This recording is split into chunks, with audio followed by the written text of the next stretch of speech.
Assalamualaikum warahmatullahi wabarakatuh. Bagaimana kabarnya anak-anak? Ustadz berharap anak-anak tetap dalam keadaan sehat dan semoga tetap semangat dalam belajar kali ini. Baik, pada kesempatan kali ini Ustadz Iwan akan menjelaskan materi pelajaran ilmu pengetahuan alam. Baik, langsung saja kita mulai pelajarannya. Ya, kita hari ini berbicara mengenai metode ilmiah dalam IPA. Ilmu pengetahuan alam atau yang biasa disingkat dengan IPA dapat berkembang karena adanya penyelidikan. Nah, IPA, di dalam IPA itu terdapat suatu penyelidikan. Dan kemudian langkah-langkah dalam penyelidikan atau cara-cara dalam penyelidikan, prosedur dalam penyelidikan itu disebut dengan metode ilmiah. Ya, bisa dipahami. Selanjutnya, metode ilmiah dalam IPA atau cara-cara ilmiah dalam IPA.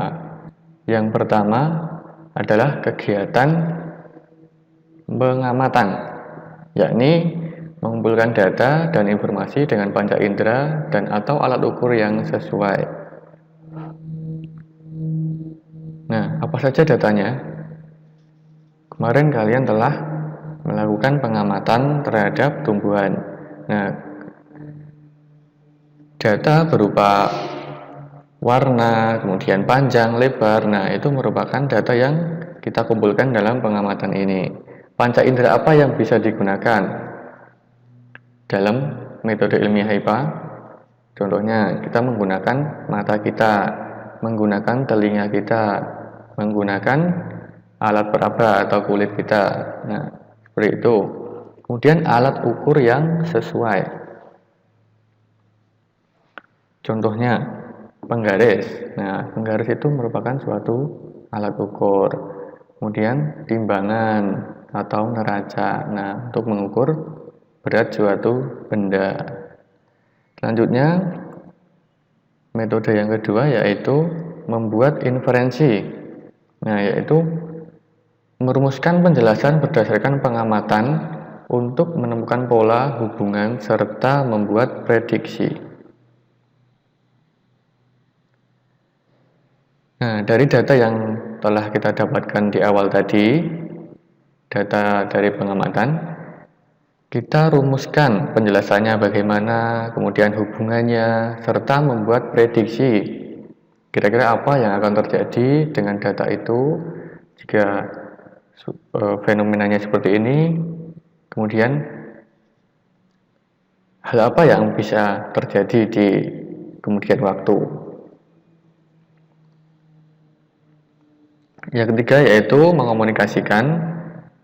Nah, rumusan penjelasan yang telah kita buat pada metode kedua atau langkah kedua tadi, kita komunikasikan kepada teman sejawat, ya teman kita, teman sekelas, baik secara lisan maupun tulisan dalam bentuk tabel, grafik, bagan, dan gambar yang relevan.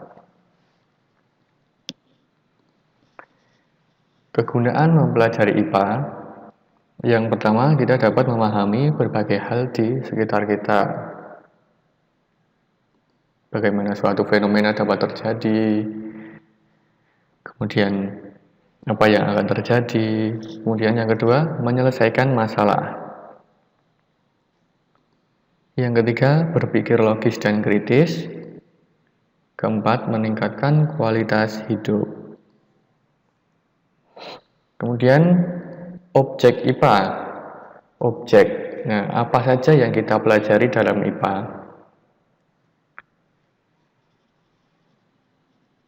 Objek yang kita pelajari dalam IPA berupa seluruh benda yang ada di alam dengan segala interaksinya untuk dipelajari pola keteraturannya.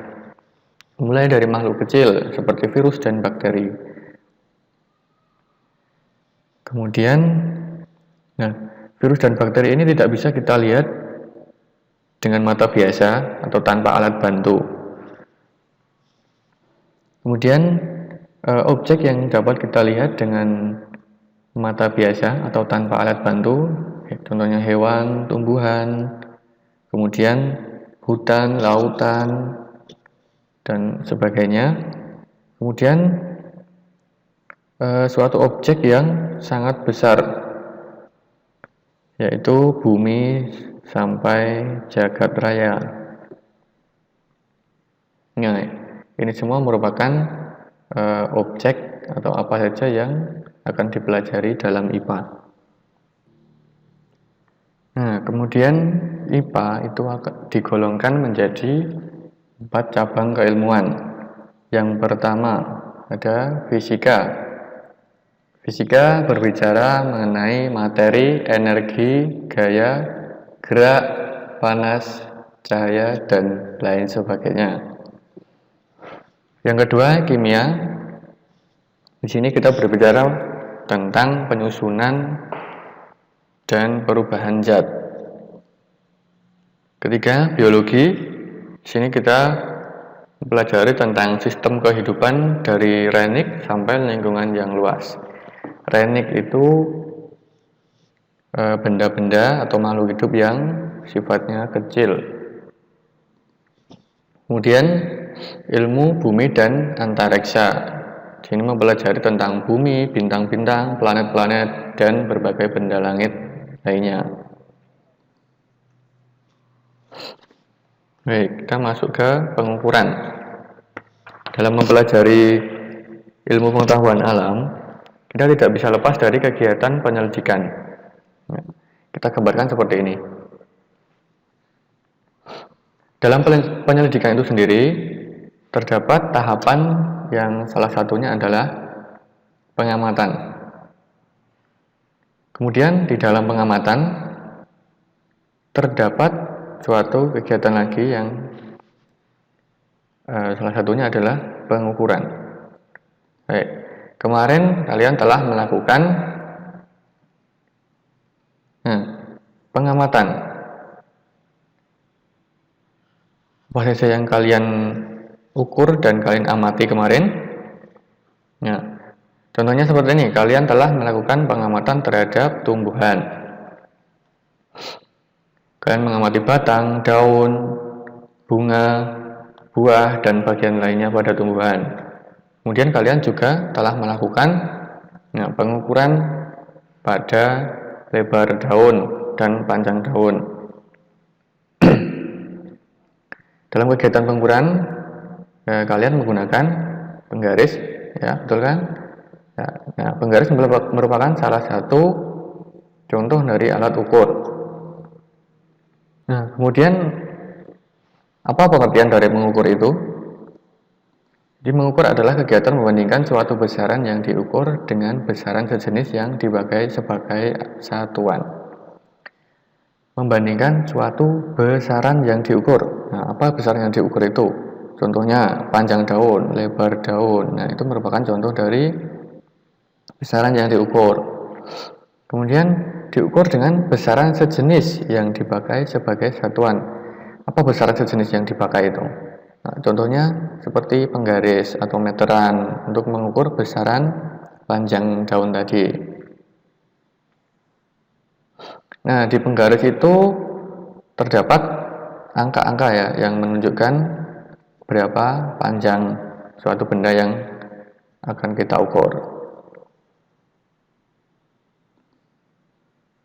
Nah, besaran adalah suatu yang dapat diukur, misal panjang, massa, waktu, dan temperatur. Contoh satuan.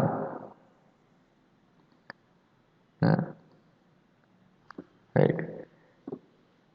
Satuan baku, contohnya cm, kilogram, dan detik. Satuan baku itu adalah satuan yang disepakati bersama dan berlaku untuk semua orang. 1 cm di Indonesia sama besarnya dengan 1 cm di Amerika. 1 1 kilogram di Yogyakarta sama besarnya dengan 1 kilogram di Papua. Nah, seperti itu. Kemudian satuan tidak baku, contohnya jengkal, deba, dan langkah.